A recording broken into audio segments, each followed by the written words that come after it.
importante. Cuando hablamos siempre de calcio, hablamos siempre, eso es, la palabra siempre en medicina no debería existir, ¿no? Pero en algunas situaciones excepcionales sí, pues. Entonces, cuando hay trastornos del calcio, de hecho, casi siempre o siempre, no sé, a ver, eso lo podemos analizar después, va a haber trastornos del fósforo, es su primo hermano. ¿Ya? Es como un columpio, si el otro baja, el otro sube, es un tema. Y quien regula este columpio, quien le da fuerza a este columpio, se vaya a un lado, se vaya abajo, se vaya arriba, es justamente, ¿no?, la paratormona, que es secretada por esta glándula que se encuentra en el cuello. Entonces, eso, pero siempre, como tengo esa mala costumbre, es primero saber qué es el fósforo, qué hace pues en nuestro organismo, ¿no? ¿Qué funciones cumple el fósforo en nuestro organismo, ¿no? Entonces, las funciones más importantes están a nivel intracelular, ¿ya? Es un guión más intracelular que extracelular, y eso lo pueden revisar cuando hicimos las primeras clases, ¿no?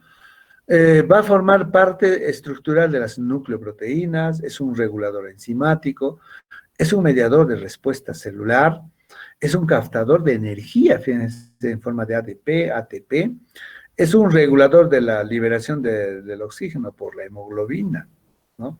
Gracias a eso se va a liberar el oxígeno de la hemoglobina. Si nuestro fósforo está mal, vamos a tener problemas a nivel respiratorio, a nivel de la liberación de oxígeno.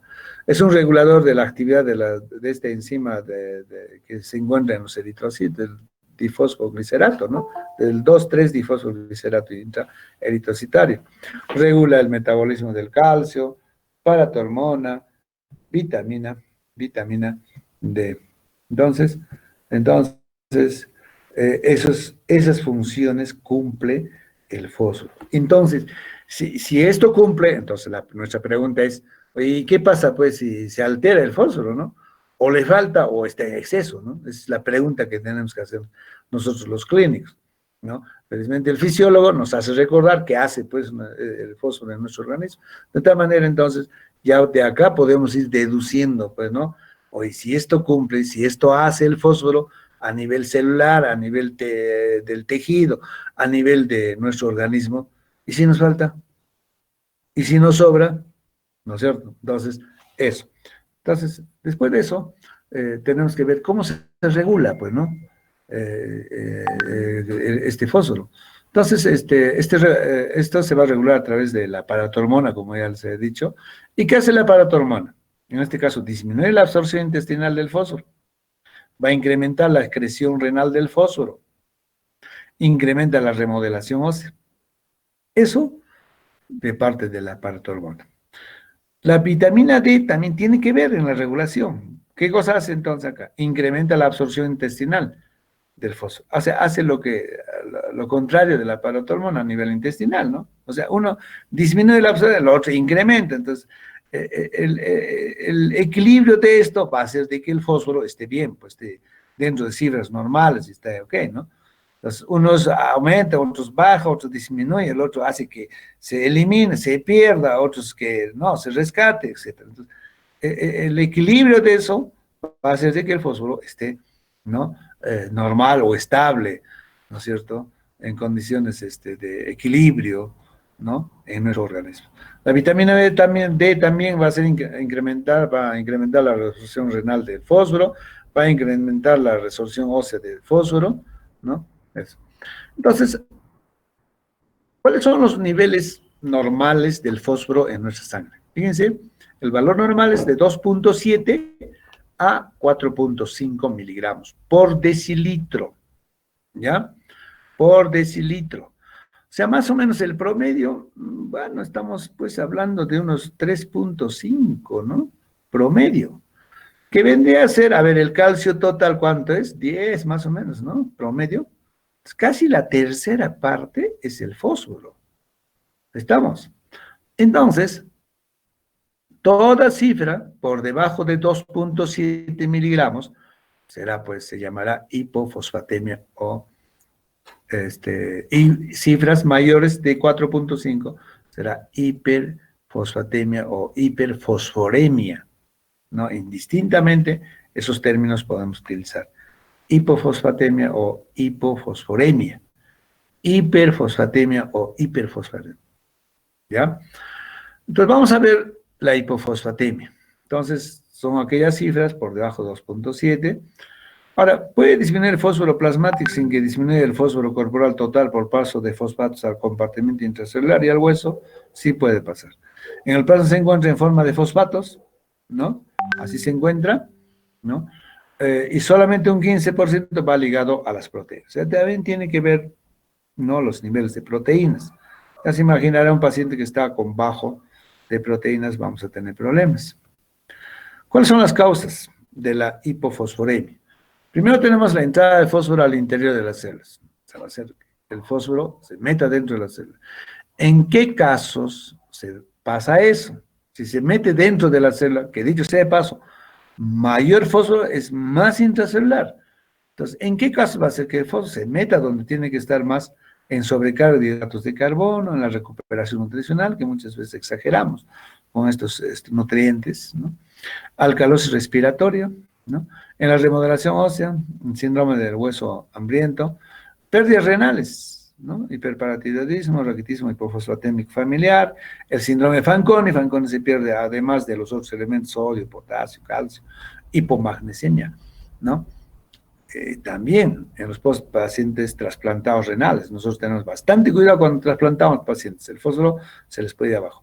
Muchas veces, cuando hay una a ver, vamos a ver, electrolitos, panes todos, ¿no? Se va el sodio abajo, sobre todo potasio, calcio, fósforo, ¿no? Muchas veces uno se echa a buscar y dice, caracho, ¿y qué cosa está pasando con este paciente? Está bajo el potasio, está bajo el calcio, está bajo el fósforo. ¿Sabe cuál es la causa? Cuando se va todo abajo, el magnesio.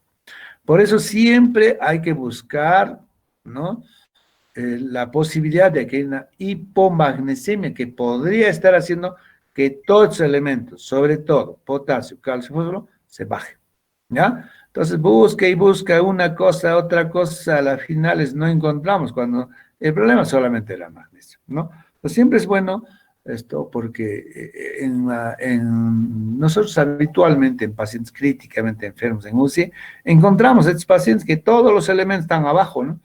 Cuando el magnesio está en el ojo. Como vamos a ver ahorita cuando hay esta situación, ¿ya? Tenemos otras causas como pérdidas digestivas en casos de malabsorción, ingesta excesiva de antiácidos. Hay causas mixtas también como el alcoholismo, síndrome de abstinencia, acidosis diabética, administración de sueros glucosados, ¿no?, sobre todo las de mayor concentración. ¿Cómo nosotros podemos evidenciar que estamos frente a una hipofosfatemia? Fíjense, pero antes es necesario decirles una cosa. Verdaderamente la manifestación clínica se va a dar cuando el fósforo está por debajo de 1.5. Ustedes se han dado cuenta que apenas digamos, empieza a bajar o subir, no da muchos síntomas. Acá, por ejemplo, de 2.7, que estamos diciendo que es lo mínimo, hasta 4.5, ¿no es cierto? Cuando baja por debajo de 1.5, recién podemos evidenciar realmente, ¿no?, la clínica.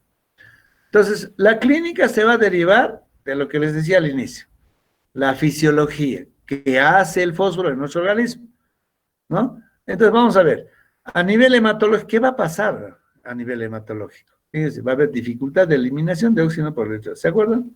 Una función importante. Claro, si tengo fósforo bajo, no va a cumplir esa función, va a haber dificultad de eliminación. Puede haber hemólisis también, ¿no? Fíjense.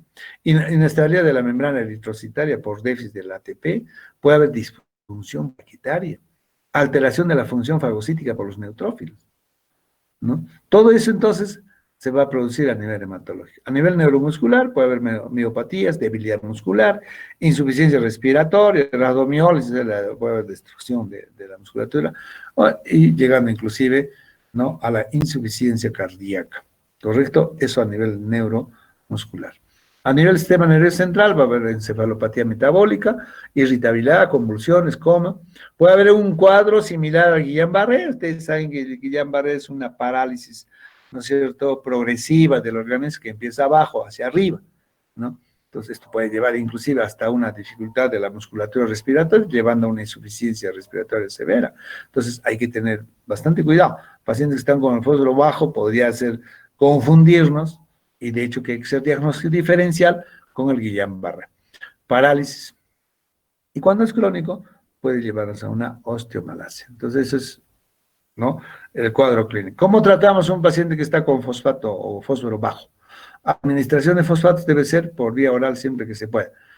Porque ustedes saben que la leche, ¿no?, es rico en calcio y fósforo. A veces es suficiente solamente la ingesta de leche para el fósforo. ¿Correcto? Claro, obviamente, siempre y cuando el paciente esté, pues, despierto, esté consciente, ¿no? Y sobre todo en casos, pues, de hipofosfatemias leves, moderadas. Pero en casos graves, severos, entonces acá sí tenemos que utilizar la vía endovenosa, ¿no? Acá podemos utilizar el fosfato de potasio como fosfocalium, 2.5 miligramos por kilo en 100 mililitros, ¿no?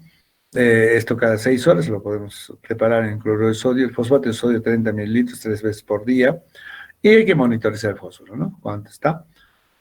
¿No es cierto? Eso es lo que tenemos que hacer cuando el fósforo es, o los niveles de fósforo es bastante severos o graves. Pero cuando es leve, moderada, como les decía, muchas veces solamente sustancias alimenticias, no ricos en fósforo, podemos utilizar. Vamos a la contraparte, la hiperfosfatemia, ¿no? Lo definiremos pues cuando las cifras están por encima de 4.5, ¿no? Solamente recordarles que es un elemento mayoritariamente intracelular, ya lo hemos dicho esto también, que en el plasma se encuentran como fosfatos y unida a proteínas en un 15%, y en la regulación va a intervenir la vitamina D, que hemos dicho que favorece la absorción intestinal, y la paratormona, que incrementa la excreción renal, ¿no? Bueno, sobre todo las funciones más importantes de cada uno de ellos, ¿no? Claro que cada uno también cumple más funciones. Ok, entonces, ¿cuáles son las causas de la hiperfosfatemia? La insuficiencia renal aguda y crónica, fíjense, ¿no? Por eso que en estos pacientes, sobre todo crónicos, seguramente los que han estado o conocen ya a estos pacientes o han pasado visita, siempre utilizamos algo bloqueador que el antes del fósforo, porque los pacientes renales agudos y crónicos pueden tener hiperfosfatemia. Entonces, ¿qué es lo que tenemos que hacer? Como segunda causa de hiperfosfatemia tenemos la salida del fósforo intracelular.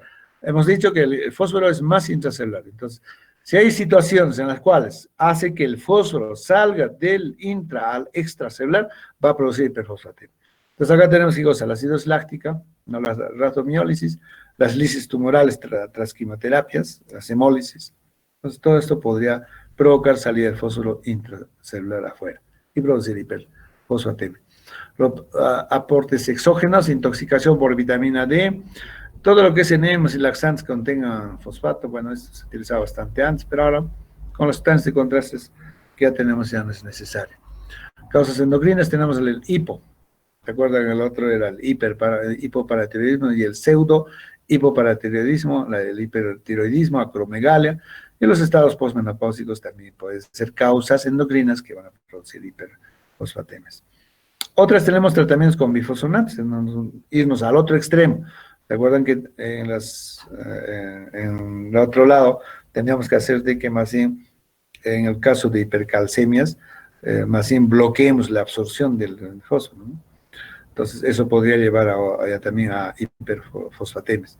La calcinosis tumoral, ¿ya? ¿Y cómo reconocemos una hiperfosfatemia? Primero, vamos a ver que los pacientes van a producir hipocalcemia. Entonces, cuando el fósforo se eleva, el columpio, el otro lado se va a ir abajo, o sea, el calcio. Cuando el calcio se eleva, el fósforo usualmente se baja, ¿no? Entonces, va a producir hipocalcemia. Entonces, el aumento agudo de fosfato plasmático, por ejemplo, en una lisis tumoral, puede producir inclusive hasta una insuficiencia renal aguda por depósitos tubulares, ¿no? Tengan mucho cuidado. A veces nosotros tenemos pacientes con taponamiento cardíaco, pacientes que tienen cáncer y están haciendo una crisis tumoral con hiperfosfatemia. A nivel de corazón, vamos a ver que hay arritmia y paro cardíaco, ¿no es cierto? Eso. Y vamos a encontrar también calcificaciones metastásicas, ¿no? En las insuficiencias renales crónicas avanzadas produce hiperparatiroidismo secundario que provoca hipocalcemia, aumento de resistencia de hueso a la paratormona, disminución del índice de calcitriol, estímulo sobre glándulas paratiroides. El tratamiento, ¿cómo hacemos? En las hiperfosfatemias agudas, aumenta la eliminación del fósforo, pues, ¿no? ¿Y qué hacemos ahí?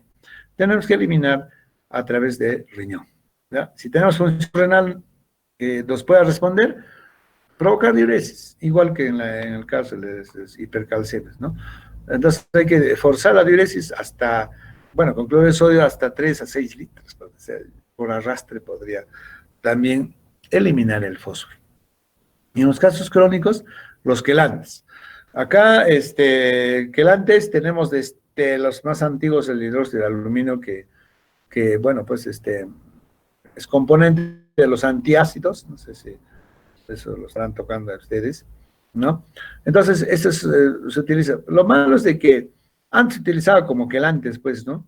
Pero en pacientes renales, imagínense, un paciente renal que no elimina el aluminio, todo se producía, pues, encefalitis alumínica, ¿no? Terribles. Entonces, bueno, es solamente como historia, ¿no? Porque ya en este momento utilizamos como quelantes, tenemos el acetato cálcico o el carbonato cálcico.